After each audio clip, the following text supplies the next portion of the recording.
Hello. हम बच्चों के रिप्लाई देखते रहना सर, क्लास में कोई प्रॉब्लम हो तो उनको बता देना है ना। ठीक है, रेगुलर रहना लास्ट तक।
Hello, good morning. फिर से हम लोग क्लास को स्टार्ट करते हैं, वापस से शुरू करते हैं।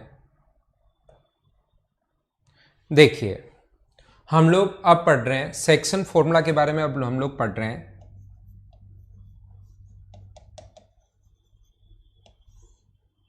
पॉइंट नंबर 5 में आप लोगों को बता रहा हूं। पॉइंट नंबर 5 हम लोग देख रहे हैं, सेक्शन फॉर्मूला के बारे में हम लोग पढ़ रहे हैं। जो एक अपने पास दो टाइप के होता है, अंत विभाजन होता है और बाह्य विभाजन होता है। इंटरनली डिवीजन और एक्सटर्नली डिवीजन दो टाइप के अपने पास होंगे। पहला अगर हम लोग बात करें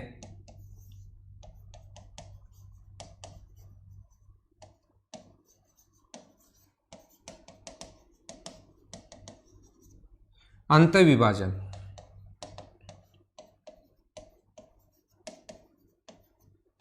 अब जो भी मैं आपको 25 से 30 पॉइंट पढ़ाऊंगा उसके छोटे छोटे सब पॉइंट भी होंगे जो साथ साथ मैं आप लोगों को बताता चलूंगा। एक बात जैसे आप लोगों को समझ में आई है, 4 नंबर पॉइंट है ये। पॉइंट नंबर कौन सा है? 4, 5 नहीं है। सेक्शन फॉर्मूला पॉइंट नंबर 4 है, 3 ही हुए थे अभी। तो मैं आप लोगों को क्या बताना चाह रहा हूं, सभी लोगों को ध्यान से समझने की कोशिश करना। यहां पर अगर कभी भी अपने पास ऐसा है, एक अपने पास एक्स एक्सिस है और एक अपने पास एक्स एक्सिस है और दूसरा अपने पास वाई एक्सिस है, ये एक्स एक्सिस है और ये अपने पास वाई एक्सिस है,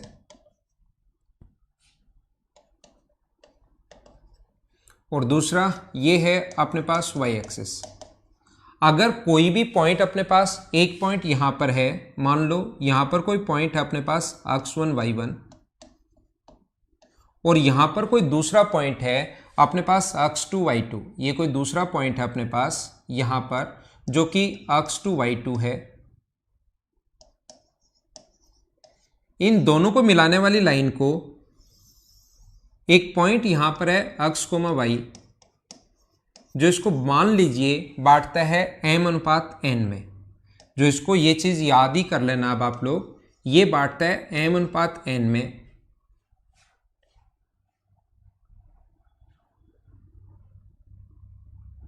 क्लास स्टार्ट हो गई है भैया आपकी, मुझे तो 2-3 मिनट हो गए क्लास। कुछ बच्चे विजय मीना क्लास हो गई है, क्लास लाइव है, एक बात बंद करके वापस चालू कर लो।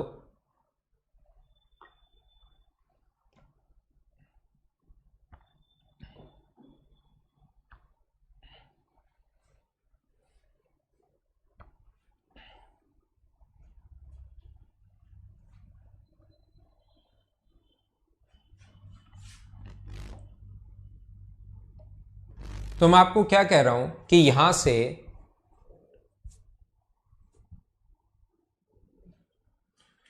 से अपने पास ये जो डिस्टेंस होती है, ध्यान रखना, ये यहां से परपेंडिकुलर डिस्टेंस y2 होगी, ये वाली डिस्टेंस अपने पास y होगी और ये वाली डिस्टेंस होगी अपने पास y1।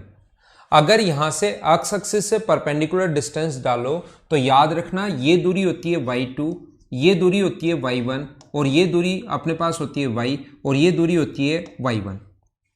तो एक बात ये चाहे आप लोग चाहो तो याद ही कर सकते हो, जब आप लोग इस पर परपेंडिकुलर डालोगे, इधर से ये परपेंडिकुलर अगर डालोगे यहां से, तो ये अगर डिस्टेंस होगी यहां से यहां तक y2 है, ये नीचे वाला अपने पास y है, तो ऊपर वाला कितना बचेगा, y2 माइनस y बचेगा।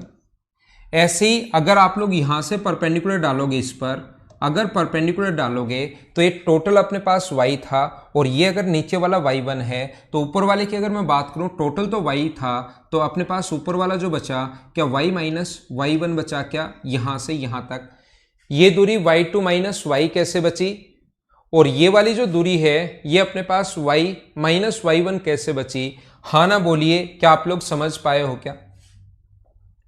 अब अपने पास यहां पर ऐसा है, सेम तरीके से ये यहां से यहां तक एक्स एक्सिस से परपेंडिकुलर डिस्टेंस x2, ये तो मैं बहुत बार बता चुका हूं, ये आपको याद हो गया होगा। यहां से यहां तक की परपेंडिकुलर डिस्टेंस अपने पास x2, यहां से यहां तक की परपेंडिकुलर डिस्टेंस अपने पास x है, तो क्या ये जो दूरी होगी वो अपने पास x2 माइनस x होगी, और ये वाली जो डिस्टेंस होगी यहां से यहां तक, वो अपने पास ये दूरी देखना, अगर आप कोई स्टूडेंट देखना चाहे सही तरीके से, ये यहां से यहां तक x है और यहां से यहां तक x1 है। तो जैसे ही यहां पर परपेंडिकुलर डालोगे तो x माइनस x1 बचेगी, और सेम ये होगी x माइनस x1। और ध्यान रखना ये अपने पास एक दोनों लाइन, ये भी परपेंडिकुलर है, ये भी परपेंडिकुलर है। ऐसे आगे बढ़ा दो, तब ये परपेंडिकुलर इस पर है, तो ये वाली लाइन और ये वाली लाइन दोनों पैरेलल होंगी। और अगर दो लाइन कभी भी पैरेलल हैं, अभी तक ज्योमेट्री मैंने नहीं पढ़ा है, जिसको थोड़ी बहुत आती होगी तो उसको पता होगा, ये इंटरनली डिवीजन में आपको पढ़ा रहा हूं, अंत विभाजन में आप लोगों को पढ़ा रहा हूं, ठीक है। तो यहां पर इसको मैं मिटाता हूं, यही सोल्व करता हूं। और दो ट्रायंगल की अगर ये लाइन पैरेलल हो तो दोनों के दोनों ट्रायंगल हमेशा सिमिलर होते हैं, और सिमिलर ट्रायंगल की भुजाएं समान अनुपात में होती हैं, मतलब m अपॉन n बराबर, पहले की साइड m है और दूसरे की साइड n है, भुजाएं समान सेम रेशियो में होंगी, प्रोपोर्शन में होंगी। तो ये हम लोग लिख सकते हैं, इसकी x माइनस x1, इसका x माइनस x1 अपॉन अपने पास दूसरा जो होगा उसका x2 माइनस x। और y की अगर बात करें, इसकी ये वाली जो साइड होगी y माइनस y1 अपॉन अपने पास y minus y1 upon y2 minus y, दूसरी साइड जो होगी y2 माइनस y उधर वाले की। अगर मैं फर्स्ट और सेकंड को क्रॉस मल्टीप्लाई कर दूं, देखना फर्स्ट और सेकंड को अगर मैं क्रॉस मल्टीप्लाई कर दूं, तो mx2 माइनस mx बराबर nx माइनस nx1, ये इधर आएगा, तो mx2 प्लस nx1 बराबर nx प्लस mx। x बराबर अपने पास ये है mx2 plus nx1 upon m plus n। ऐसे ही आप लोग यहां से x का मान ये अपने पास आ गया है। उम्मीद है आप लोग समझ पाए होंगे कि कैसे आया, इसका फॉर्मूला भी लेकिन याद होना चाहिए, ध्यान रखना। ऐसे अगर मैं फर्स्ट और थर्ड को भी क्रॉस मल्टीप्लाई कर दूं, फर्स्ट और थर्ड को जैसे ही क्रॉस मल्टीप्लाई आप लोग करोगे तो my2 अपने पास क्या आ जाएगा, क्रॉस मल्टीप्लाई करोगे तो my2 माइनस n अपने पास my बराबर ny माइनस ny1। एक को उठाकर इधर ले आओ, और जब इस चीज को आप लोग सोल्व करोगे तो y का जो मान आ जाएगा वो अपने पास आ जाएगा my2 plus ny1 upon m plus n। आया कैसे वो चीज तो मैंने आपको समझाई है, लेकिन ये फॉर्मूला याद भी होना चाहिए। अगर इंटरनली डिवीजन है, अंदर की तरफ अगर कभी भी काटे तो उल्टा इंटू करते हैं, m इंटू जाके इंटू होगा इससे और n इंटू होगा इससे, तो x का जो मान आएगा वो आएगा mx2 plus nx1 upon m plus n, ये अपने पास इसकी वैल्यू आएगी। और y का जो मान आएगा m इंटू होगा y2 से, m y2 उल्टा जाता है upon n y1 upon m plus n, ये अपने पास फॉर्मूला होता है। ध्यान रखना इंटरनली डिवीजन का सबसे इसमें पहला पॉइंट अंतर विभाजन, और इसमें दूसरा पॉइंट जो बनेगा वो बनेगा बाह्य विभाजन वाला। ये तो इंटरनली डिवीजन है, और एक मैं आप लोगों को पढ़ाऊंगा एक्सटर्नली डिवीजन, बाह्य विभाजन मैं आपको वापस पढ़ाऊंगा। सभी लोगों को एक बात बताता हूं, देखना याद रखना, अगर कभी भी ये याद कर लो, बाह्य विभाजन नहीं पढ़ा रहा हूं, याद कर लो ये x2 y2 है और ये अगर पॉइंट x1 y1 है या जो भी पॉइंट यहाँ पर है x y है तो ये परपेंडिकुलर डिस्टेंस जो होती है वो y2 होती है, ये y1 होती है। तो जैसे इस पर परपेंडिकुलर डालोगे तो ये दूरी होगी y2 माइनस y। ऐसे ये दूरी अपने पास x2 होती है, ये दूरी x2 होती है, ये x1 होती है। तो परपेंडिकुलर अगर डालोगे तो ये हो जाएगा x2 माइनस x और ये दोनों बराबर होती हैं x2 माइनस x। तो इसको तुरंत लिख सकते हो x2 माइनस x जब इन दोनों के बीच की दूरी लिखनी पड़े। और ऐसे परपेंडिकुलर डालते ही y2 माइनस y। सिर्फ इतनी सी बात आप लोग याद कर लो, ठीक है ना, इतनी बात याद कर लो। तो एक पॉइंट हम लोगों ने ले लिया है, क्या ज्योमेट्री थोड़ी सी इसके लिए आनी चाहिए क्योंकि मैंने सिमिलरिटी लगाई है। कुछ बच्चे वापस पूछ रहे हैं तो मैं वापस बता देता हूं, फिर से कोशिश करता हूं फटाफट समझाने की। लेकिन पहली बार में ही ज्यादा समझने की कोशिश क्या करो, उसमें मैं धीरे धीरे अच्छे से सारी चीज बताकर आगे बढ़ता हूं। ये पॉइंट x2 y2 है तो परपेंडिकुलर डिस्टेंस y2, ये परपेंडिकुलर डिस्टेंस x एक्सिस से y होगी। अगर मैं परपेंडिकुलर जैसे ही यहां से परपेंडिकुलर डाल दूं तो टोटल y2 थी और ये नीचे वाली यहां से यहां तक की दूरी अपने पास बचेगी y, तो ऊपर वाली डिस्टेंस बची y2 minus y1। Same concept से ये डिस्टेंस y1 है, ये y है, तो ये दूरी बचेगी y माइनस y1।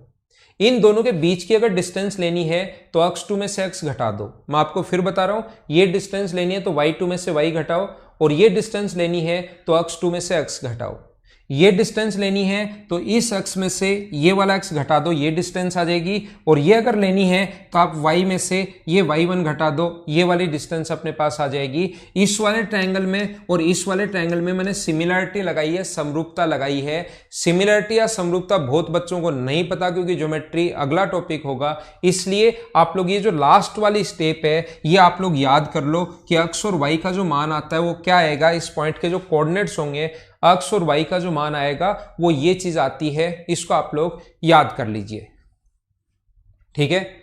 उम्मीद है सारे बच्चे समझ पाए होंगे कि मैंने आपको क्या समझाया। फिर कोशिश करता हूं समझाने की, फिर मैं आप लोगों को बताता हूं, सिखाता हूं, पढ़ाता हूं। देखना, अब मैं आपको 2 नंबर पॉइंट इसमें पढ़ा रहा हूं, एक्सटर्नली डिवीजन,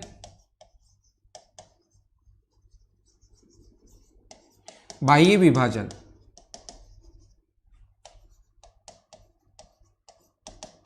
देखना और कोशिश करना सीखने की। एक्सटर्नली डिवीजन या बाह्य विभाजन, यहां पर कभी भी अपने पास ऐसा हो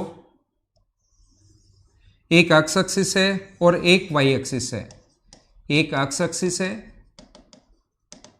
और दूसरा है अपने पास वाई एक्सिस।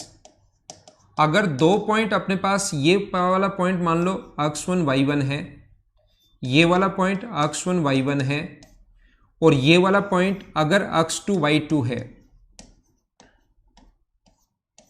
तो ध्यान रखना इसके अंदर नहीं होकर, एक्सटर्नली मतलब बाहर है, अंदर नहीं होकर अपने पास कहां है, बाहर की तरफ कोई पॉइंट है। आगे बढ़ाने पर इसको आगे ऐसे यहां तक बढ़ाया, एक्सटेंड किया यहां तक, और ये पॉइंट x, y है और इस पॉइंट से मान लो यहां से दूरी इसकी m है और यहां से दूरी मान लीजिए इसकी n है। तो याद रखना इस पॉइंट के जो कोऑर्डिनेट्स होते हैं, इसके जो निर्देशांक होते हैं बाह्य बिंदु के, जैसे हम लोग करेंगे इसी तरीके से अगर प्रूव करना पड़े तो। लेकिन दोनों चीजें मैं प्रूव करके बताऊंगा नहीं, प्रूव करना चाहो तो पिछले तरीके से कर लेना। लेकिन याद रखने का यहां पर तरीका एक ये है कि ये जो पहले वाला फॉर्मूला मैं पढ़ा कर आया हूं, इसमें जहां प्लस का साइन लगता है एक्सटर्नली डिवीजन में, वहां पर साइन किसका लग जाता है, माइनस का साइन लग जाता है। सिर्फ इतना सा चेंज होगा। तो यहां पर इस पॉइंट के कोऑर्डिनेट्स होंगे m x2 minus n x1 upon m minus n। ये चीज ध्यान रखना। प्रूव करने का तरीका वही है जो मैं पहले बता चुका हूं, लेकिन दोनों प्रूव नहीं करेंगे। एक बात मैंने बता दी, दूसरा होता वैसे ही, ध्यान रखना। विजय कुमार मीना, कोलिनियर होता है एक सीधी रेखा में, ठीक है ना, एक सीधी रेखा में। दूसरा अपने पास जो पॉइंट है, अपने पास ये लिखा हुआ है m y2 minus n y1। दूसरे पॉइंट के जो कोऑर्डिनेट्स होंगे, यहां 2 पॉइंट होंगे ना, एक x होगा एक y होगा, माइनस n y1 अपॉन अपने पास m माइनस n। याद रखना, याद रखना और याद रखना। थोड़ी देर बाद मैं इसको आप लोगों को समझा देता, इसके क्वेश्चंस करवा देता हूं, लेकिन ये फॉर्मूला आप लोग सारे बच्चे याद रखना। एक इसमें होता है अपने पास मिड पॉइंट के कोऑर्डिनेट्स कैसे निकालें। तो ध्यान रखना, मध्य बिंदु के कोऑर्डिनेट्स अगर निकालते हैं तो इसका मतलब m और n की जो वैल्यू है वो अपने पास 1 हो जाएगी। मिड पॉइंट के कोऑर्डिनेट्स, इसका तीसरा ही पॉइंट चल रहा है, इसका थर्ड जो पॉइंट होता है वो अपने पास होता है मिड पॉइंट के कोऑर्डिनेट्स, मध्य बिंदु के निर्देशांक। तो मध्य बिंदु में अपने पास रेशियो 1:1 हो जाता है। दो पॉइंट अगर अपने पास है x1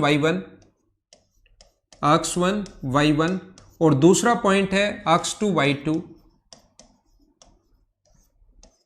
और यहां पर मिड पॉइंट अगर है तो ये रेशियो 1:1 हो गया, यानी कि m और n का मान मध्य बिंदु पर m और n का मान 1:1 हो जाता है। तो m और n का मान अगर 1:1 रखोगे आप लोग उस फॉर्मूले में जो पढ़कर आए हैं 1 × x2 1 × x1, तो ये हो जाएगा x1 + x2 upon m + n, दोनों को ऐड करोगे तो कितना हो गया 2, और यहां पर ये होगा y1 + y2 अपॉन 2। अगर कभी मध्य बिंदु के बारे में पूछे, मिड पॉइंट्स के बारे में अगर पूछे तो उसके कोऑर्डिनेट्स अपने पास x1 + x2/2 plus y1 + y2/2, ये अपने पास ध्यान रखना।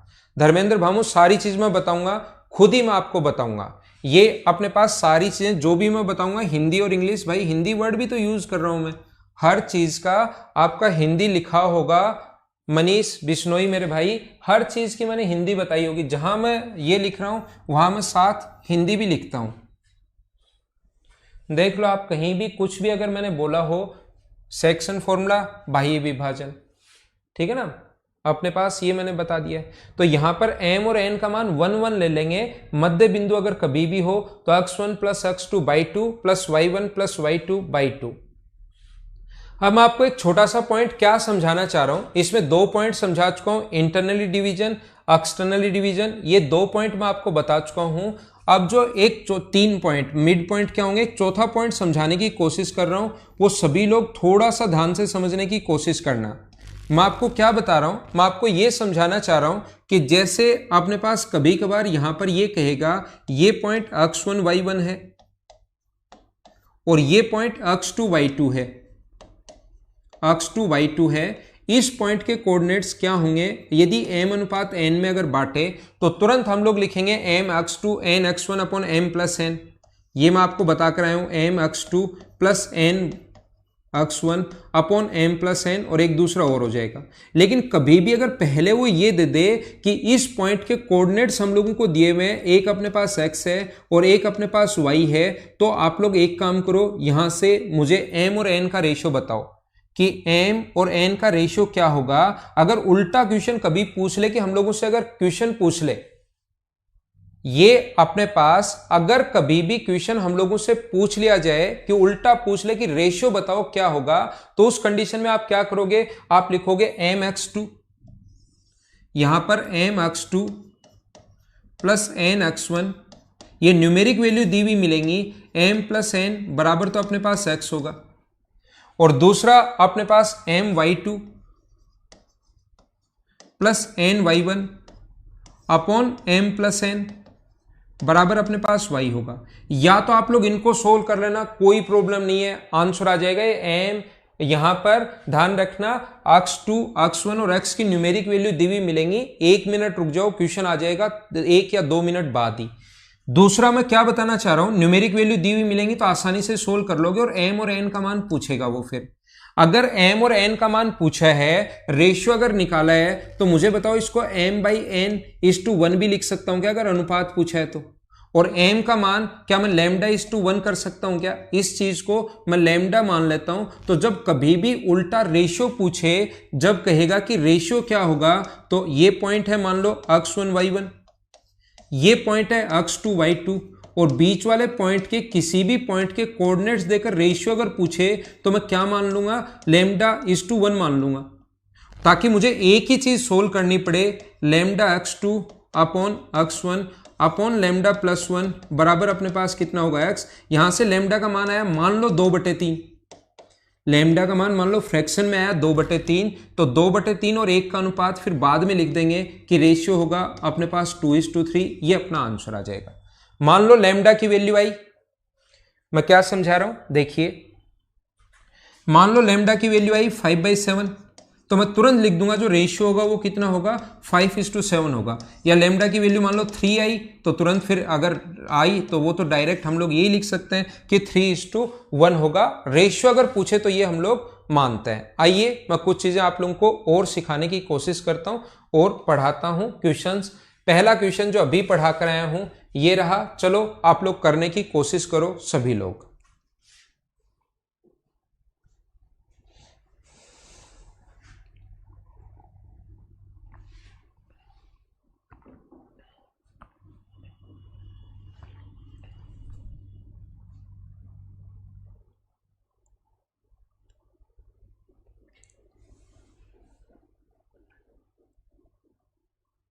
क्वेश्चन कीजिए।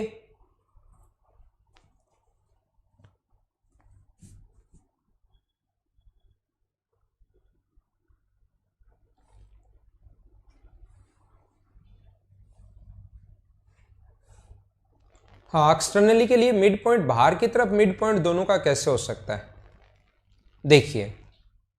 तो मुझे ये बताओ सारे लोग, 4,3 और 8,5 को मिलाने वाले रेखाखंड को 3,1 से अंत विभाजित अगर किया जाए तो उस बिंदु के निर्देशांक क्या होंगे, कोऑर्डिनेट्स अपने पास क्या होंगे।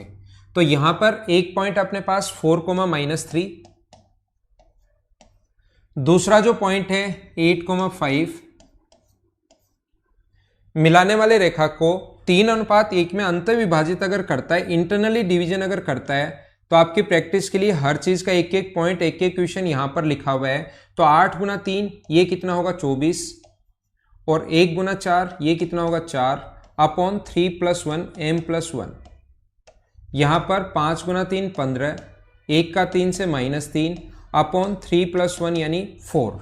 ये यहां पर 28 में 4 का भाग दोगे तो 7 आ गया, 15 - 3 12 में 4 का भाग दोगे तो 3 आ गया। तो क्या सभी लोगों का आंसर 7,3 क्या बी ऑप्शन है? क्या सारे बच्चे अच्छे से समझ पाए हो क्या? एक इंटरनली डिवीजन करवा देता हूं, एक एक्सटर्नली डिवीजन करवा देता हूं, और फिर उस पर एक रेशियो वाला क्वेश्चन करवा देता हूं। देखिए नेक्स्ट क्वेश्चन अपने पास ये रहा, क्वेश्चन नंबर 12। चलो आप लोग करने की कोशिश करो।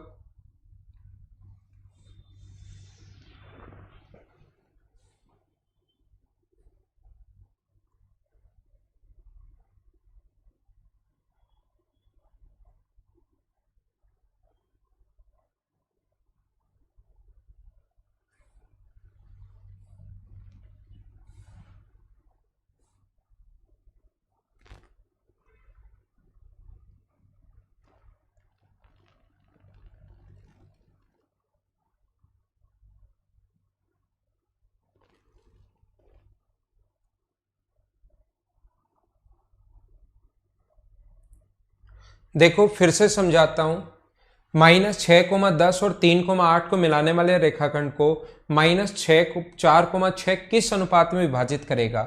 अब आप लोग पढ़ने की समझने की कोशिश करना, अगर किस अनुपात में विभाजित करेगा, अगर ऐसा हम लोगों से पूछे तो एक पॉइंट है -6,10 और एक पॉइंट है अपने पास कितना 3,-8। ये एक पॉइंट है जो इसको अपने पास कौन सा पॉइंट है -6,4 -4,6, इसको कौन से अनुपात में विभाजित करेगा। तो हम लोग m/n मानने के बजाय λ1 मान लेंगे। तो याद रखना हम लोग लिखेंगे 3 लैम्डा, उल्टा इंटू करते हैं ताकि 3 लैम्डा प्लस यानी कि -6 को -6 से गुना करोगे 1 से -6 अपॉन λ+1 बराबर हो गया अपने पास -4। हाँ ना बोलिए, क्या एकदम ठीक है क्या? यहां पर अपने पास ये आएगा 3 लैम्डा -6 बराबर अपने पास माइनस का 4 लैम्डा प्लस का अपने पास 4 है। ये लैम्डा इधर आएगा तो 7 लैम्डा इक्वल्स टू अपने पास हो गया है 10। अपने पास कहीं पर ये -4 होगा ना, -4 होगा तो अपने पास कितना होगा 2। तो लैम्डा की जो वैल्यू आ गई वो क्या 2/7 आएगा क्या? 2/7 आएगा तो हमारा आंसर जो हो जाएगा वो 2:7 2:7, ये अपना आंसर आ गया 2:7। अब कुछ लोगों को अभी तक नहीं लगा है, लेकिन वापस पढ़ोगे, जब थोड़ा सा बार बार थोड़ी चीजें क्लियर होंगी तब जाकर पता लगेगा कि सर आपको क्या पता कि ये इंटरनली डिवीजन था, अंतर विभाजन था, आपको ऐसा क्या पता, कैसे पता लगा, आपने ऐसे अंदर से पॉइंट कैसे मान लिया। तो मैं आप लोगों को अच्छे से सही तरीके से समझाना ये चाहता हूं कि आप लोग हमेशा कोई सा भी डिवीजन हो, आप लोग इंटरनली डिवीजन ही मान, जब भी रेशियो पूछे तो आप लोग इंटरनली ही डिवीजन माना करो, अंतर विभाजन ही माना करो, आप उसकी चिंता छोड़ दिया करो। और लास्ट में लैम्डा की वैल्यू अगर पॉजिटिव आए तो तुरंत समझ लेना कि 2:7 का अंतर विभाजन है, इंटरनली डिवीजन है, ये आप लोग याद रखना। और अगर कभी भी इसकी वैल्यू नेगेटिव अगर आ जाए तो तुरंत समझ लेना है गलत मान चुके हो। कौन सा विभाजन होगा? एक्सटर्नली विभाजन होगा, एक्सटर्नली डिवीजन होगा, बाह्य विभाजन होगा। और अगर बाह्य विभाजन अपने पास आ गया, इसका मतलब ये नहीं है कि आप लोग क्वेश्चन वापस करोगे, बस उसका माइनस हटाकर माइनस की जगह ब्रैकेट लगाकर लिख देंगे कि बाह्य विभाजन है, याद रखना। हाँ ना बोलो, क्या सारे बच्चे ढंग से समझ पाए हो क्या? ये चीज याद रखना, रेशियो अगर कभी भी हम लोगों से पूछे, चाहे इंटरनली भी पूछ सकता है या एक्सटर्नली भी हम लोगों से पूछ सकता है, तो एक्सटर्नली अगर आए तो तुरंत समझ लेना कि माइनस का साइन होगा, और माइनस का अगर साइन होगा तो ये अपने पास आंसर आ जाएगा। ठीक है, अनिल तूफानी, मैंने आपका नाम भी अनिल ही तूफानी है, देखो मैंने वैसे खुद ही रिपीट कर दिया है। आप कह रहे हो सर एक्सटर्नली हो तो इनफाइनाइट हो जाता क्या, तो मैं आपको खुद मेरी तरफ से ही समझा रहा हूं, आप फिर वही चीजें कह रहे हो कि सर आप ये नहीं बता रहे हो। मैं खुद ही मेरी तरफ से बता रहा हूं कि एक्सटर्नली अगर होता तो माइनस का साइन आता तो उससे आप समझ जाते, लेकिन आप अपनी मतलब शायद या कमेंट पर ध्यान दे रहे हो या क्या कर रहे हो, आप मेरी तो सुन ही नहीं रहे। देखो इस क्वेश्चन को करो जो पीछे समझा कर आया हूं, इसमें और सही समझाऊंगा, वापस रिपीट करूंगा। एक बार क्वेश्चन नंबर 13 करो। मैं धर्मेंद्र भामू यही चीज बता रहा हूं, ये आप करो, इसको फिर मैं आपको बताता हूं जो मैं समझाने की कोशिश कर रहा था। ये क्वेश्चन एक बार कीजिए आप लोग, ये लो।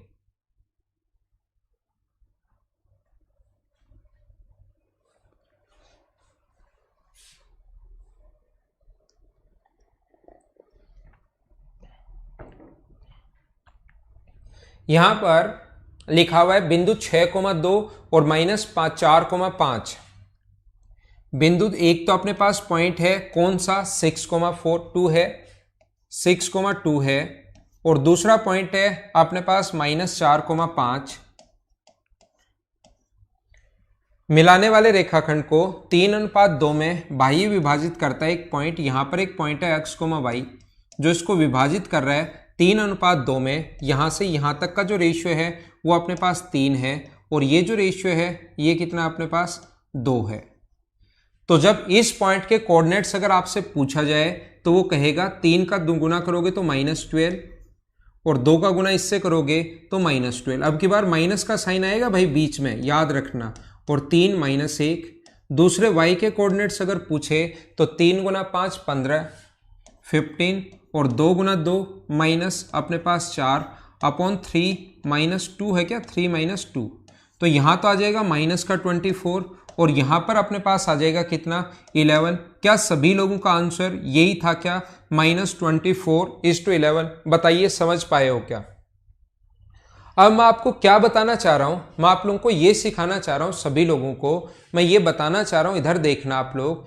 यहां पर मैंने ये पढ़ा है आप लोगों को कि अगर कभी भी अपने पास ऐसा आ जाए इस प्रकार से, अब मैं उल्टा बोलता हूं कि ये 3:2 में विभाजित नहीं करता, ना बाह्य विभाजन दे रहा है, मिलाने वाले रेखाखंड को ऐसे दे दे कि -24,11 कौन से रेशियो में डिवाइड करेगा। आपसे उल्टा पूछ ले, आपसे क्वेश्चन उल्टा पूछ लिया जाए कि 6,2 और -4,5 को मिलाने वाली लाइन को ये पॉइंट के कोऑर्डिनेट्स दे दिए -24:11, कौन से रेशियो में विभाजित करेगा, किस अनुपात में डिवाइड करेगा, ऐसा हम लोगों से उल्टा अगर पूछ लिया जाए तो क्वेश्चन कैसे करेंगे वो मैं आपको समझाने की कोशिश कर रहा हूं।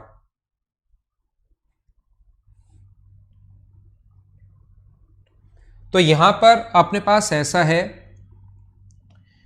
मुझे आप लोग ये बताइए कि ये जो पॉइंट है अपने पास 6,2 है और ये पॉइंट है -4,5, तो तो क्वेश्चन में नहीं लिखा हुआ मिलेगा कि आपका रेशियो इंटरनली है या एक्सटर्नली है, तो हमेशा रेशियो को इंटरनली ही बना लो। आप तो ये लिख दो कि यहां पर एक पॉइंट है -24:11 जो इसको बांटता है λ/1 में।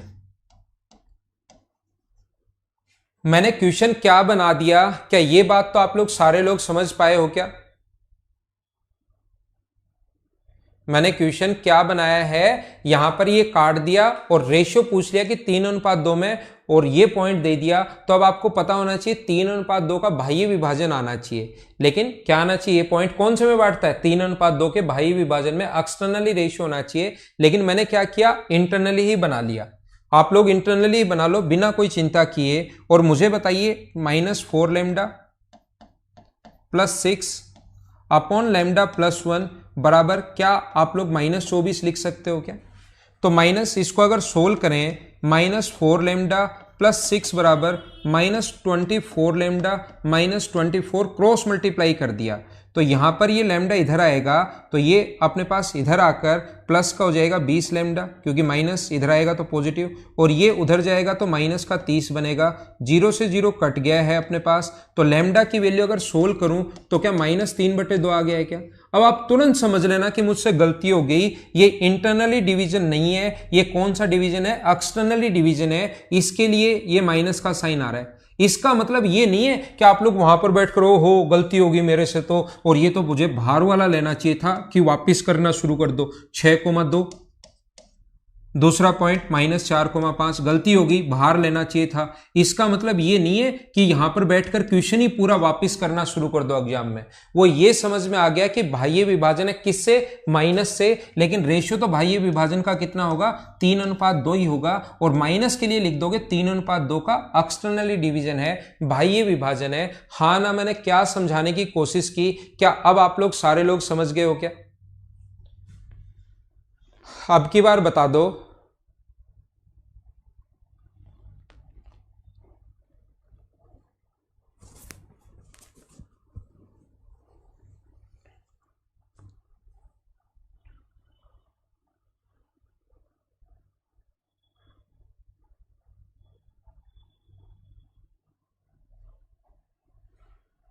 उम्मीद है समझ में आया होगा आपको।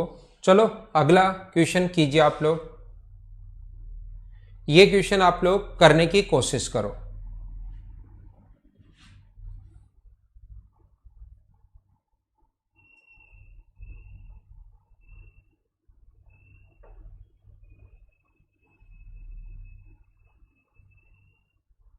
समझ में आ गया ना? प्रेम चौधरी जी, अनिल, सभी को समझ में आ गया। चलो अगला करो। ठीक है,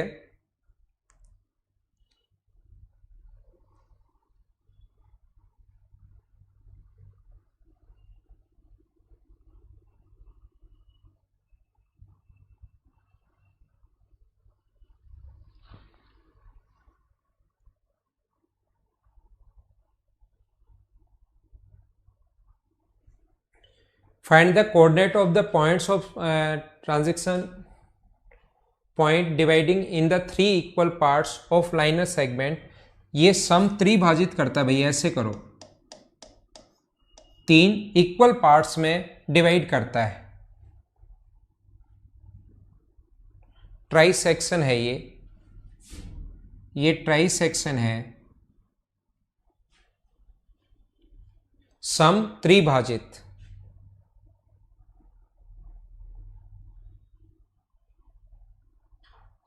देखिए, तो याद रखना, ध्यान रखना, यहां पर अपने पास ऐसा है, ये अपने पास कोई भी पॉइंट है जो समत्रिभाजित, 2 पॉइंट है ए और बी, तो इसको समत्रिभाजित बिंदु के 3 इक्वल पार्ट्स में डिवाइड करने वाले पॉइंट के कोऑर्डिनेट्स क्या होंगे, यानी 2 पॉइंट होंगे। 3 बराबर बराबर भागों में बांटने वाले अपने पास 2 पॉइंट होंगे, ये ए और बी है। तो इक्वल पार्ट्स में डिवाइड करने वाले याद रखना, अंदर की तरफ 2 पॉइंट होंगे, एक पॉइंट मान लो सी है और एक पॉइंट मान लो डी है, तो ये बराबर बराबर बांट दिया 1:1:1 में। मुझे आप लोग सारे लोग ये बताओ, अगर मुझे सी पॉइंट के कोऑर्डिनेट्स निकालने हो तो मुझे बताओ इधर वाला अनुपात क्या मैं 2 और इधर वाला अनुपात मैं क्या 1 मान सकता हूं क्या? क्योंकि 3 इक्वल पार्ट्स अगर हैं तो सी के पॉइंट के कोऑर्डिनेट्स अगर निकालने हैं तो इसको मैंने 2 मान लिया, ये 1 है तो ये आ गया अपने पास। इस पॉइंट के कोऑर्डिनेट्स निकालने तो -7 और 2 और 2 +4 अपॉन 1 + 2, और दूसरा इस पॉइंट के दूसरे कोऑर्डिनेट 1 का 4 से गुना करेंगे 4, 2 का 2 से गुना करेंगे -4 अपॉन अपने पास 1 + 2। इस पॉइंट के कोऑर्डिनेट्स ये आ गए। हाँ ना बोलो, क्या सारे बच्चे समझ पाए हो क्या? एक एक हमें निकालने पड़ेंगे, या तो हम लोगों को इस टाइप से या हम लोगों को इस टाइप से। यहां पर अपने पास इस पॉइंट के कोऑर्डिनेट्स अगर अब की बार निकालने हैं तो 3 इक्वल पार्ट्स हैं। क्या अब की बार इधर वाला रेशियो यहां से यहां तक का तो रेशियो 2 और क्या आगे वाला रेशियो में 1, क्या ऐसा मान सकता हूं क्या? या आप लोग इन दोनों का मिड पॉइंट भी बना सकते हो 1:1। ये अगर आ गया तो आप चाहो तो इन दोनों का मिड पॉइंट भी बना सकते हो, या जो अभी भी हम लोग करके आए वही तरीका वापस लगा दो, -14 + 2 अपॉन 2 + 1 या 1 + 2। दूसरा अपने पास 2 का 4 से इंटू करोगे 8 और माइनस अपने पास 2 है, माइनस का 2 अपॉन 1 + 2। ये देख लेना सोल्व करके कौन से रेशियो में है। क्या ढूंढ लोगे क्या आप लोग? अपना आंसर आ जाएगा यहां पर जब हम लोग सोल्व करेंगे। हाँ ना बोलिए, एकदम ठीक है क्या? ये अपने पास आंसर आ जाएगा इस क्वेश्चन का।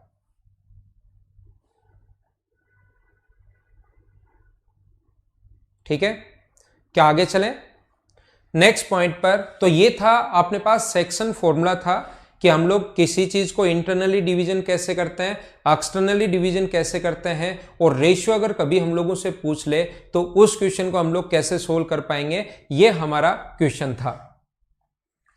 क्या इसका एक क्वेश्चन और आप लोग कर लीजिए, क्वेश्चन नंबर 15 कैसे सोल्व करोगे? चलो एक क्वेश्चन और कर लो, क्वेश्चन नंबर 15 का।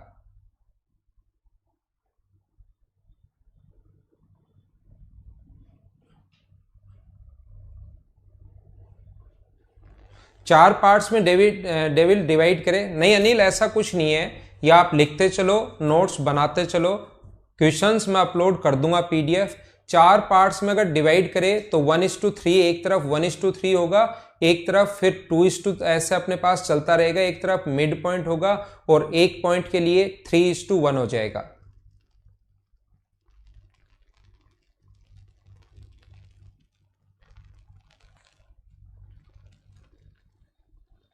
ठीक है धर्मेंद्र,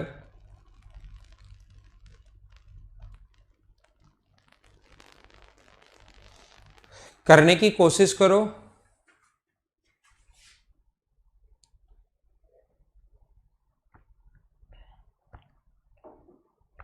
हाँ, पीडीएफ अपलोड करवा देंगे, नोट्स तो बनाओ।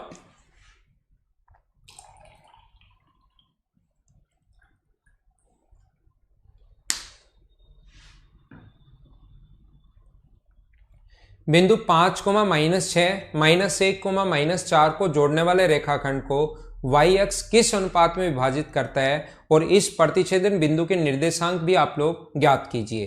तो हम लोग इस टाइप के क्वेश्चंस को कैसे कर पाएंगे? 5, -6, देखना, ध्यान देना भाई, इसमें कुछ मैं सिखाता हूं आपको। ऐसा क्वेश्चन आगे भी अपने पास आएगा एक और, उस टाइम भी याद रखना। फिर से मैं ऐसे ही आप लोगों को बताऊंगा।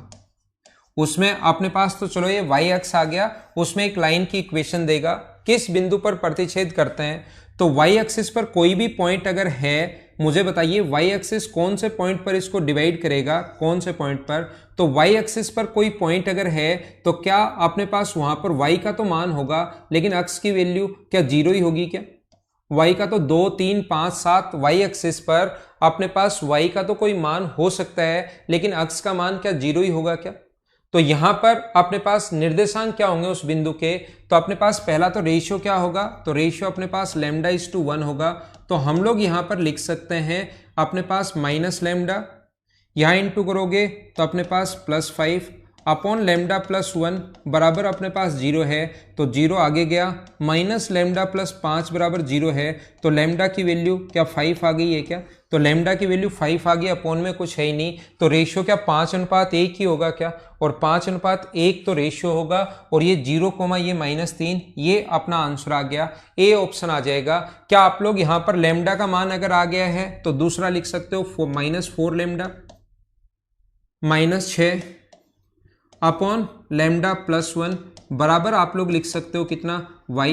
लेमडा की वैल्यू इधर से आ चुके हैं, 5 अगर पुट करोगे तो ये अपने पास आंसर आ जाएगा। वैसे भी x का मान 5 -1 और x का मान 0, तीन चीजें आ चुके हैं, 5 और 1 रेशियो आ चुका है, और ये हमें x का मान 0 आ चुका है, तो ये तीन चीजें सिर्फ एक ही ऑप्शन में मिल रही हैं, तो यही अपना आंसर हो जाएगा। हाँ ना बोलिए, क्या सारे लोग समझ पाए हो क्या?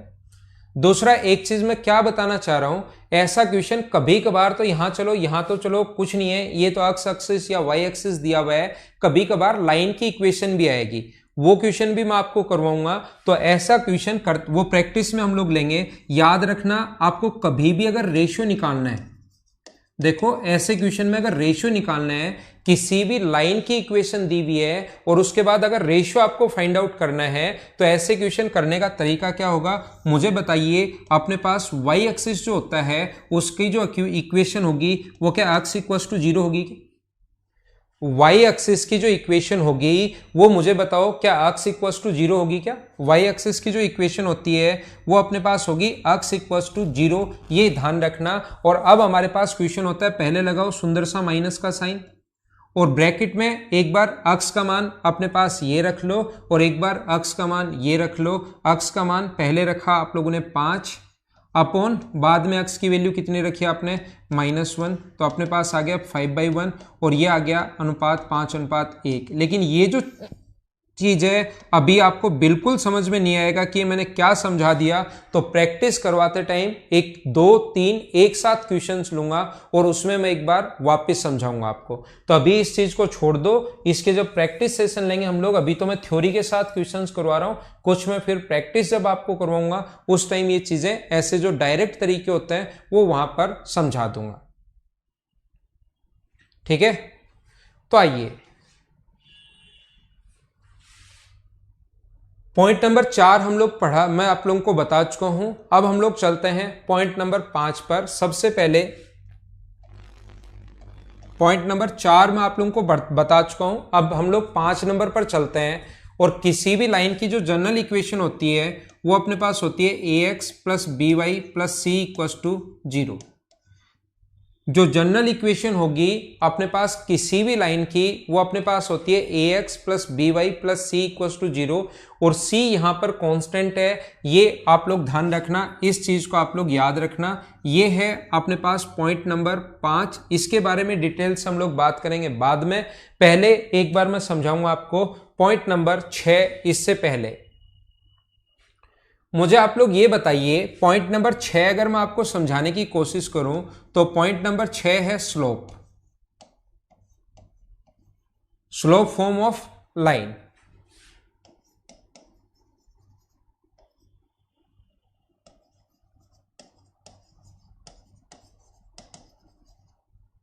देखिए स्लोप क्या होता है, ये अपने पास अगला जो पॉइंट होगा वो डिटेल से मैं आप लोगों को समझाऊंगा। 7 नंबर पॉइंट मैं आपको यहां पर बताने वाला हूं, 5 6 और 7 नंबर पॉइंट मैं आपको बताने वाला हूं स्लोप या ढाल के बारे में, तो इसमें आपको चिंता करने की जरूरत है नहीं।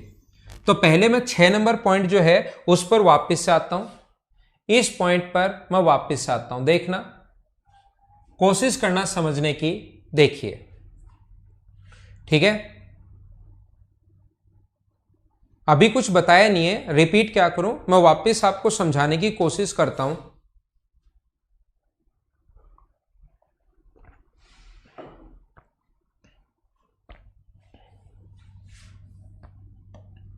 देखिए कोशिश करना समझने की। यहां पर अगर कोई भी अपने पास ऐसा है, ये अपने पास y एक्सिस है और ये अपने पास x एक्सिस है, यहां से एक लाइन पास हो रही है, ये जो लाइन है वो यहां से कोई भी लाइन पास हो रही है,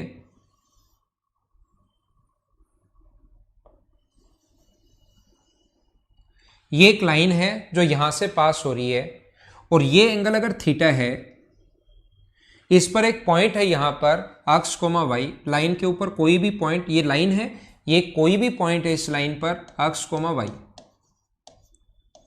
ध्यान से समझने की कोशिश करना, आज तक हो सकता है रटा हो, आज पहली बार समझ में आ जाए, या नहीं पता तो चीजें आपको पता लगेंगी और ये भी पता लगेगा कि कौन सी चीज कहां से क्या होती है। और ये जो दूरी है यहां से यहां तक, उसको मान लीजिए आप लोग सी मान लीजिए, ये जो पॉइंट है इसको आप लोग मान लीजिए यहां से यहां तक की दूरी आपके पास सी है।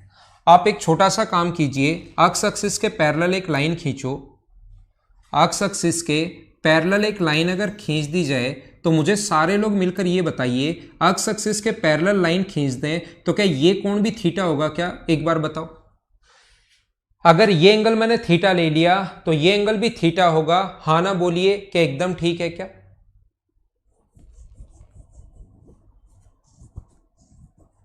ये अपने पास थीटा है तो ये भी अपने पास थीटा होगा, ध्यान रखना आप लोग। और यहां से अगर मैं परपेंडिकुलर डाल दूं, मुझे बताइए एक्स एक्सिस से परपेंडिकुलर डिस्टेंस कितनी होगी? सारे लोग बताओ, एक्स एक्सिस से परपेंडिकुलर जो डिस्टेंस होगी वो कितनी होगी? तो आप कहोगे सर वो दूरी होगी y, और ये नीचे वाली दूरी अगर c है तो ऊपर वाली दूरी जो बची, क्या वो y माइनस सी एकदम ठीक लिखा है क्या मैंने? मुझे बताइए ऊपर वाली जो डिस्टेंस है यहां से यहां तक परपेंडिकुलर डिस्टेंस अगर y है और इस दूरी को अगर मैं c मानूं तो मुझे बताइए ऊपर वाली जो डिस्टेंस बचेगी वो क्या अपने पास y माइनस सी होगी क्या? और ये y माइनस सी अगर है तो ये जो डिस्टेंस है अपने पास यहां से यहां तक, ये जो दूरी है वो अपने पास x अगर होगी तो टेन थीटा बराबर क्या अपने पास, मुझे बताइए, परपेंडिकुलर अपॉन हाइपोटेनस, क्या y माइनस सी अपॉन मैं x लिख सकता हूं क्या? टेन थीटा बराबर क्या मैं y माइनस सी अपॉन x लिख सकता हूं क्या? सारे लोग एक बार बताइए। आप कहोगे हाँ सर लिख सकते हो, और हम लोग टेन थीटा को डिनोट करते हैं m से। एक बार याद कर लो बस क्यों करते हैं, अभी हम लोग सीख लेंगे क्या है क्या नहीं है। एक बार टेन थीटा की जगह अगर मैं m लिख दूं यहां पर और x से इंटू कर दूं तो mx बराबर क्या y माइनस सी है क्या? और y की जो वैल्यू होगी यहां से क्या कर सकते हैं क्या कि y बराबर mx प्लस सी। तो ये स्लोप फॉर्म इक्वेशन होती है, अपने पास slope form equation of a line है y equals to m x plus c, जहां m स्लोप है और c क्या है मुझे बताओ। ये इंपॉर्टेंट है कि कौन सी चीज, x और y तो अपने पास वेरिएबल है, m याद रखना स्लोप है, और c जो है वो c ध्यान रखना कोई भी कांस्टेंट नहीं है, वो इंटरसेप्ट ऑन y एक्सिस।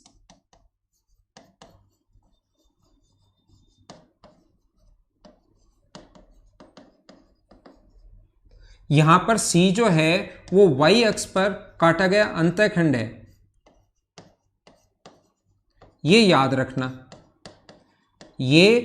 रखना। कभी कभार डायरेक्ट आपसे इक्वेशन पूछ लेगा, स्लोप भी दे देगा, और इसी से जो आगे लाइन की जो इक्वेशंस बनेंगी ना, लाइन की बहुत सारी इक्वेशन की, कैसे ये आ जाए तो लाइन की इक्वेशन ये होती है, ये आ जाए तो लाइन की इक्वेशन ये होती है, ये आ जाए तो लाइन की इक्वेशन ये होती है, वो सारी इसी से बनेंगी। तो ये आप लोग एक बार याद रखना, इंटरसेप्ट ऑन वाई एक्सिस बिल्कुल ठीक है, वाई एक्सिस पर काटा गया अंतःखंड बिल्कुल ठीक है, सारे लोग ध्यान रखना। अब मैं आपको क्या बताना चाह रहा हूं, सभी लोगों को थोड़ा सा मैं आप लोगों को बताने की कोशिश करूंगा, स्लोप या ढाल के बारे में मैं आप लोगों को पढ़ाता हूं। देखिए स्लोप या ढाल जो होता है, मुझे आप लोग ये बताइए, ये दूरी अपने पास 24 है, या ये दूरी अपने पास 7 है, और ये दूरी है अपने पास 24, ये दूरी है 24, तो ये दूरी कितनी होगी 25, अपने पास पॉइंट ए। दूसरा अपने पास यहां पर ये दूरी 24 है और ये दूरी जो है वो 7 है, ये कंडीशन है बी। ये दूरी कितनी है 7 है, ये है कंडीशन बी। तो यहां से यहां तक कितना होगा वो मुझे नहीं पता, मुझे बताओ कौन से का स्लोप ज्यादा है, ए का ज्यादा है या बी का ज्यादा है या दोनों का बराबर है। M10 कैसे वाकसत वो मैंने बताया था, एक बार आप रुक जाओ, एक बार याद कर लो, लेकिन आपने मेरी बात सुनी नहीं। आप तो जब सुबह उठे थे तब लगा था कि मैं आज सर से ये क्वेश्चन पूछूंगा और आपने पूछ लिया। मैंने जबकि आपको बोल कर आया हूं अक्षर शर्मा कि थोड़ी देर आप रुकिए, मैं बता दूंगा कि एम क्यों क्या क्या है, मैं सारी चीज बताता हूं, लेकिन फिर भी आप नहीं समझ पाए उस चीज को। कोई बात नहीं, मुझे ये बताइए ए का स्लोप ज्यादा है या बी का स्लोप ज्यादा है या दोनों का स्लोप बराबर है, ये बात बताओ अक्षत। इस पर दिमाग लगाओ एक बार और कोशिश करोगे तो आपको चीजें समझ में भी आएंगी। ए का ज्यादा है, बी का ज्यादा है, या अपने पास दोनों का स्लोप बराबर है, ये मैं पूछना चाह रहा हूं।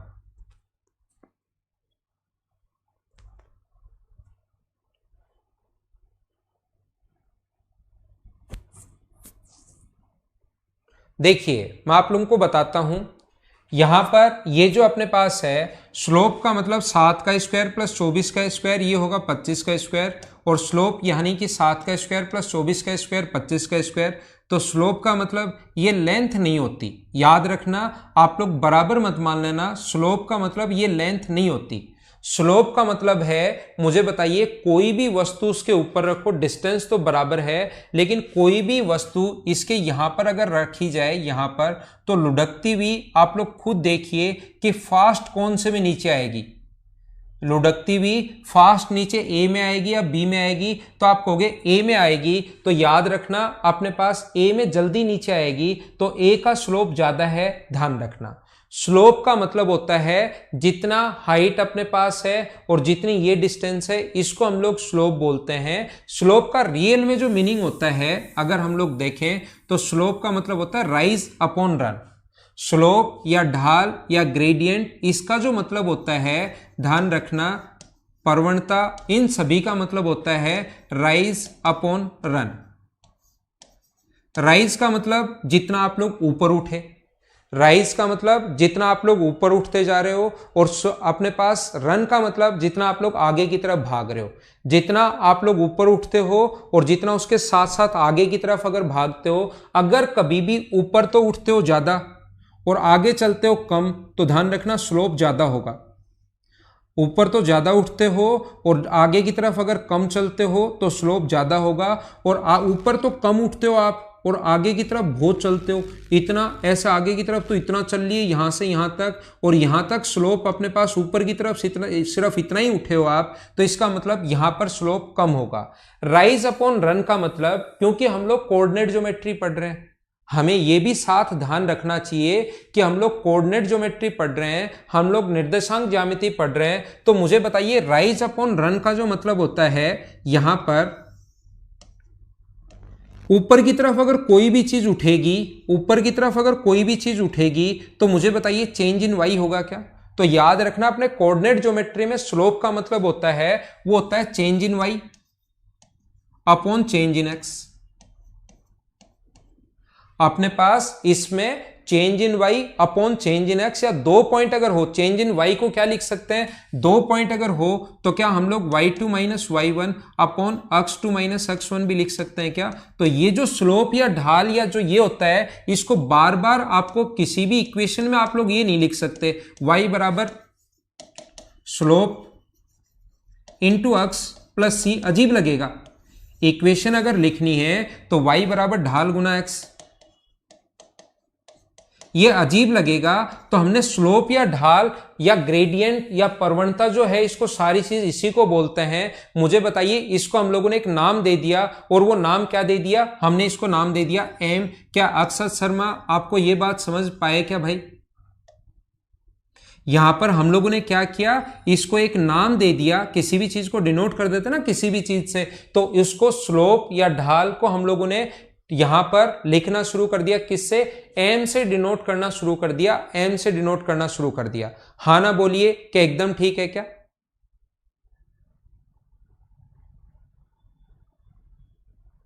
ठीक है,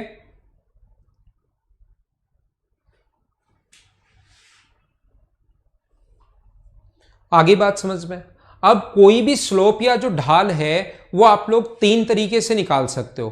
कोई भी स्लोप या ढाल जो होता है उसको निकालने के जो तरीके होते हैं वो आपके पास 3 तरीके होते हैं। पहला, आपके पास दूसरा, और आपके पास तीसरा। किसी भी स्लोप ढाल ग्रेडियंट होता क्या है, पहले तो मैंने ये बताया, change in y upon change in x। दूसरा मैं बताता हूं इसको निकालने के अपने पास तरीके कितने हैं, स्लोप, ढाल या ग्रेडियंट को निकालने के अपने पास मेथड होते हैं 3। इसको 3 तरीके से आप लोग निकाल सकते हो।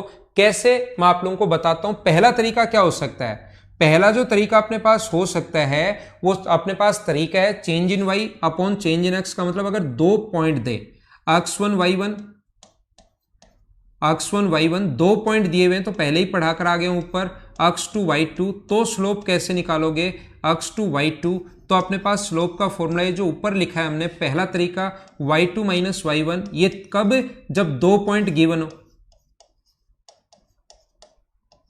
ये कब होता है, जब अपने पास 2 पॉइंट गिवन हो, तो अपने पास तरीका ये होता है।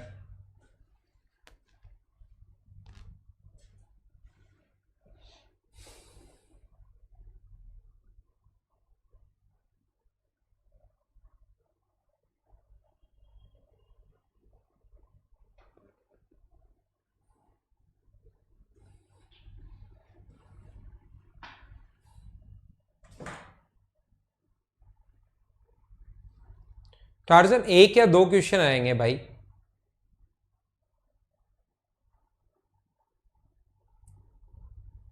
दूसरा आप लोग कैसे निकाल सकते हो, ध्यान रखना, एक्स एक्सिस के धनात्मक दिशा में बनाया गया कोण, याद रखना आपका धनात्मक दिशा का मतलब ये वाली डायरेक्शन होती है एंटी क्लॉकवाइज। जैसे अपने पास यहां पर कहे कि 40 डिग्री का कोण कौन से क्वाड्रेंट में बनेगा, तो 40 डिग्री का कोण पहले क्वाड्रेंट में बनेगा, धनात्मक दिशा एंटी क्लॉकवाइज होती है। -30 डिग्री का कोण कौन से क्वाड्रेंट में बनेगा, तो -30 डिग्री का जो एंगल है वो कौन से क्वाड्रेंट में बनता है, वो बनता है अपने पास 4th क्वाड्रेंट में, याद रखना आप लोग। तो एक्स एक्सिस के धनात्मक दिशा में बनाया गया कोण पॉजिटिव डायरेक्शन में होना चाहिए, ये याद रखना। मतलब अगर कोई भी लाइन ऐसे है, कोई भी लाइन अगर ऐसे है, तो एक्स एक्सिस के ये इधर वाला एंगल नहीं लेना, क्लॉकवाइज नहीं लेना, कैसे लेना आपको, एंटी क्लॉकवाइज बनाया गया जो कोण होता है उसको हम लोग लेते हैं किसमें, अपने पास ग्रेडियंट, ढाल या स्लोप में। तो स्लोप निकालने का दूसरा तरीका होता है, एक्स एक्सिस में लगाया गया कोण जो होता है वो tan थीटा, tan की फॉर्म में ले लो। अब बात आती है कि सर tan की फॉर्म में ही क्यों लेते हैं, क्योंकि अगर आप लोग लाइन ड्रॉ करते हो तो change in y upon change in x, ये चेंज इन y है यहां से यहां तक, ये चेंज इन x है, तो परपेंडिकुलर और बेस का रेशियो किस में होता है, तो आप कहोगे सर परपेंडिकुलर और बेस का रेशियो तो tan में ही होता है, इसलिए हम लोगों के कभी कभार तो 2 पॉइंट देगा, कभी कभार 2 पॉइंट नहीं देकर एक्स एक्सिस के साथ बनाया गया कोण दे देगा, जैसे 30 डिग्री। तो अब बताओ स्लोप कितना होगा, tan 30, तो tan 30 की वैल्यू कितनी होती है 1/√3, तो उसका जो स्लोप होगा वो कितना होगा 1/√3 होगा। हाँ ना बोलिए, क्या सारे लोग समझ पाए हो क्या। और तीसरा जो अपने पास है स्लोप निकालने का तीसरा तरीका जो ax plus by plus c equals to 0, ऐसे अगर लाइन की इक्वेशन दी हुई हो, लाइन की जनरल इक्वेशन जो दी हुई हो, जो मैं पीछे पढ़ाकर आपको आया हूं, तो यहां पर स्लोप निकालने का जो मेथड होता है वो होता है -a/b। ये स्लोप आप 3 तरीके से स्लोप निकाल सकते हो। अब सर 3 तरीके की क्या जरूरत है, वो 3 तरीकों की इसलिए जरूरत है, 2 पॉइंट दे देगा तो स्लोप निकालने का तरीका ये है। पॉइंट के बारे में कोई बात ही नहीं की, कहा कि एक्स एक्सिस के पॉजिटिव डायरेक्शन में एंटी क्लॉकवाइज बनाया गया कोण 60 डिग्री है या 45 डिग्री है, तो स्लोप बताओ। तो उस टाइम स्लोप हम लोग ऐसे निकालते हैं tan 30। अगर अपने पास यहां पर लाइन की इक्वेशन दे दे, अब स्लोप बताओ, ना तो पॉइंट दिया ना एंगल दिया, अब स्लोप बताओ, तो -a/b। अब बात यह है कि सर ये -a/b कैसे आया, आपने ये समझा दिया, ये समझा दिया, ये कैसे आया, तो इसको इस फॉर्म में कन्वर्ट करते हैं। लाइन की जो इक्वेशन होती है ना स्लोप फॉर्म में, y = mx + c। ध्यान रखना ये c अलग होता है और ये c यहां पर कांस्टेंट है, दोनों को सेम मत मान लेना। इस इक्वेशन में तो c जो होता है वो y एक्सिस पर काटा गया अंतःखंड है, और यहां पर c कोई भी अपने पास कोई कांस्टेंट वैल्यू है। तो यहां पर क्या आप लोग लिख सकते हो क्या, by बराबर -ax - c, और b का सभी जगह डिवाइड कर दो, तो y बराबर -a/bx -c/b, और इस इक्वेशन को इसके साथ कंपेयर करें, y बराबर तो mx + c होना चाहिए, तो mx, m का मान मुझे बताइए, यहां पर y नहीं y नहीं आएगा, m आएगा, ग्रेडियंट या ढाल, मैंने y गलत लिख दिया, एम की जो वैल्यू होगी वो मुझे बताइए, इसके साथ कंपेयर करें तो क्या माइनस ए अपॉन बी होगा क्या?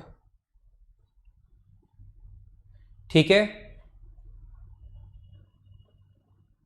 Okay, thank you. ये थी आज की हमारी क्लास। अगली क्लास इस चैप्टर की तो अब मंडे को ही होगी, ध्यान रखना। इस चैप्टर की जो क्लास होगी अब मंडे को ही रखेंगे। Okay, thank you. मंडे को भी वही 2 घंटे क्लास होगी। बाकी कुछ बच्चों को जो मैं प्रॉफिट एंड लॉस पढ़ा रहा हूं वो तो सैटरडे को क्लास होगी।